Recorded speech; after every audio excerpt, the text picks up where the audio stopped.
I want to describe something that happens to a lot of people and that almost nobody talks about because it does not make any logical sense from the outside.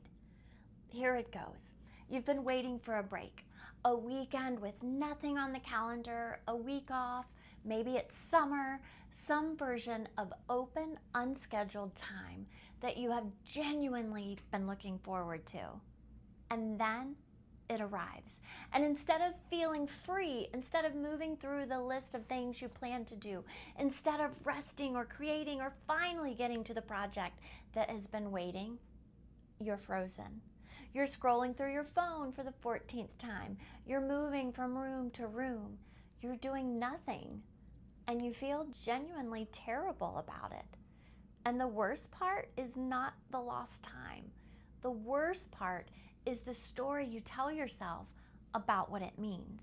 That you're lazy, that you do not actually want the things you said you wanted, that something is wrong with you. I want to tell you what is actually happening because it's not laziness. It's not avoidance in the way we usually mean that word. It is an executive functioning response to a very specific kind of cognitive demand. And for certain brains, free time is genuinely one of the hardest environments to function in, and it often catches us by surprise. Here's why. When your day has external structure, a schedule, a meeting, a deadline, a place you're supposed to be, several executive functioning skills are being held together by that structure. For example, task initiation is easier because there's an external cue telling your brain it's time to begin. Time management is easier because the calendar is doing the organizing for you. Planning is easier because the sequence of the day is already determined. Working memory is less taxed because you do not have to hold the whole shape of the day in your head. It's written down somewhere, hopefully. Remove that structure and your brain has to generate all of it from scratch.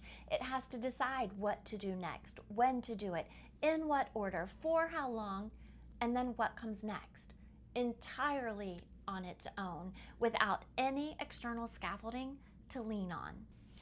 For a brain with strong, reliable executive functioning, that is uncomfortable, but it's manageable. For a brain with executive functioning gaps, which includes most people with ADHD, many highly creative people, and honestly, more people than would raise their hand, that demand is genuinely overwhelming. Not dramatically, visibly overwhelming, quietly, paralyzingly overwhelming. The brain stalls. And when the brain stalls, the body follows. You end up on the couch, not because you do not care about your goals, but because your brain could not find a way to get it done. Task initiation requires a starting point. Planning requires a direction.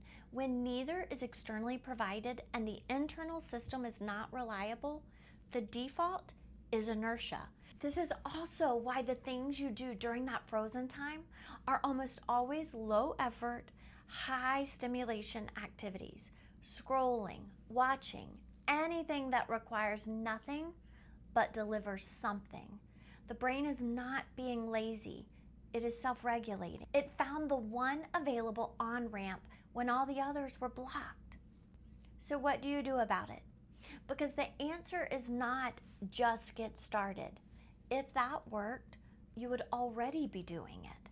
And the answer is not to feel worse about something that is neurological, not personal. The answer is to give your brain just enough structure to take the edge off the demand without overscheduling the time you actually need to breathe. The first strategy is to define the day before it starts. Not a to-do list, just a simple answer to this question. What does a good version of today look like? One sentence. It does not have to be ambitious. I want to read for an hour and take a walk. That is enough. The brain needs a direction.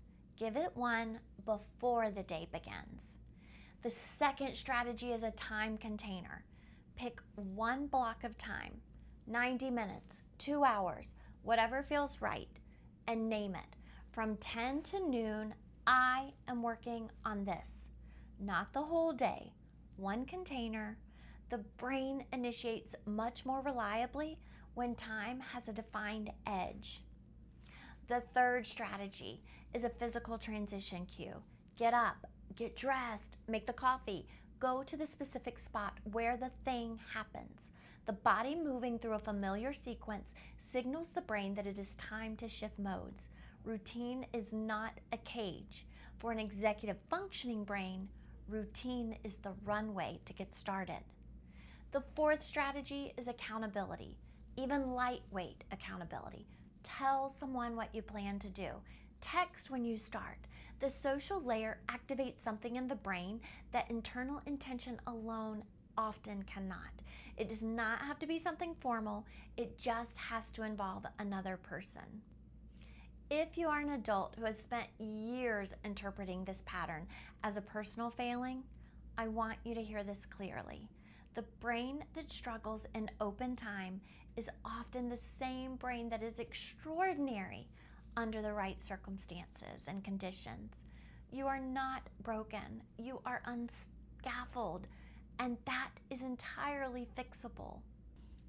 If you are a parent watching this for a teenager who cannot seem to do anything with a free day, now you know what you are actually seeing. Not necessarily defiance, not apathy, a brain waiting for a structure that never showed up. Build the scaffolding, give the brain a direction, then get out of the way and let it do what it is actually capable of. And this goes for adults as well. Real skills, real life, real changes.